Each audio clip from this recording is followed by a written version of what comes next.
গুলির শব্দে থেমে যায়নি সত্যের কণ্ঠ। আজ বাতাস ভারী, আজ আকাশ কেন কাঁপছে?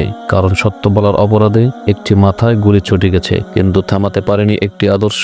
তিনি হলেন আমাদের ওসমান হাদি, ইনকিলাব মঞ্চের একজন মুখপাত্র, যিনি মঞ্চে দাঁড়িয়ে ভয়কে কখনো সালাম করেননি। আজ তিনি হাসপাতালে সাদা বেডের ওপর শুয়ে আছেন, মাথায় ব্যান্ডেজ, চারিদিকে নীরবতা, কিন্তু তার আদর্শ এখনো চিৎকার করে বলে, সত্য কখনো গুলিতে মারা যায় না। তিনি তো কোনো অস্ত্র ধরেননি, তিনি তো কারো রক্ত চাননি। তিনি শুধু চেয়েছিলেন একটি ন্যায্য সমাজ, একটি সত্যভিত্তিক ভবিষ্যৎ। কিন্তু কিছু দুষ্কৃতিক লোক সত্যকে ভয় পায়, কারণ সত্য আয়নার মতো নিজেদের চেহারা দেখিয়ে দেয়। তাই তারা কলমের জবাবে গুলি ছেড়ে, বক্তব্যের জবাবে রক্ত ঝরায়। একটি গুলি শুধু মাথার ভিতরে ঢুকে একটি পরিবারকে কাঁদিয়েছে, একটি মাকে সিজদায় ফেলে দিয়েছে, একটি জাতিকে প্রশ্নের মুখে দাঁড় করিয়েছে। আমরা কি সত্য বলার অধিকার হারিয়ে ফেলেছি? আজ হাসপাতালে ওসমান হাদি জীবন মৃত্যুর লড়াই করেছেন, আর আমরা বাইরে দাঁড়িয়ে নীরব দর্শক হয়ে আছি। এটা কি আমাদের জন্য লজ্জার নয়?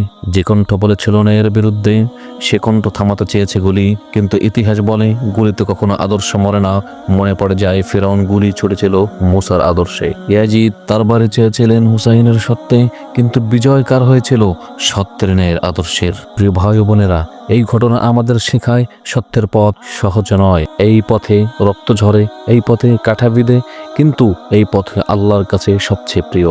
ওসমান হাদি আজ শয্যাশায়ী, কিন্তু তার সাহস আমাদের দাঁড় করিয়ে দেয়। আজ যদি আমরা চুপ থাকি, আগামীকাল গুলি আমাদের কণ্ঠেও আসবে। আজ কোনো দল নয়, আজ কোনো মত নয়, আজ প্রশ্ন একটাই, সত্যের পক্ষে আমরা আছি তো? হে আল্লাহ, আপনি ওসমান হাদিকে শিফাদান করুন, তার মাথার ক্ষত সারিয়ে দিন, তার কণ্ঠ আবার মঞ্চে ফিরিয়ে দিন, আর আমাদের অন্তর থেকে ভয় তুলে নিন। আমাদের সত্য বলার শক্তি দান করুন, আমিন। যারা গুলি ছুড়েছে তারা মনে রেখো, একটি গুলি একজন মানুষকে থামাতে পারে, কিন্তু একটি আদর্শকে কখনোই থামাতে পারে না।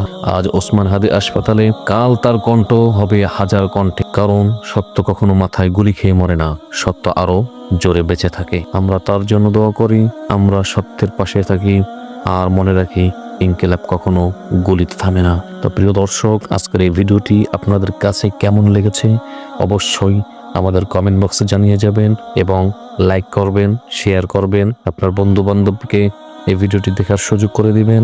আর এরকম নিত্য নতুন ভিডিও পেতে আমাদের চ্যানেলটিকে সাবস্ক্রাইব করে রাখবেন। তা দেখা হচ্ছে নতুন আরো একটি ভিডিওতে। ততক্ষণ সবাই ভালো থাকুন, সুস্থ থাকুন। আল্লাহ হাফেজ।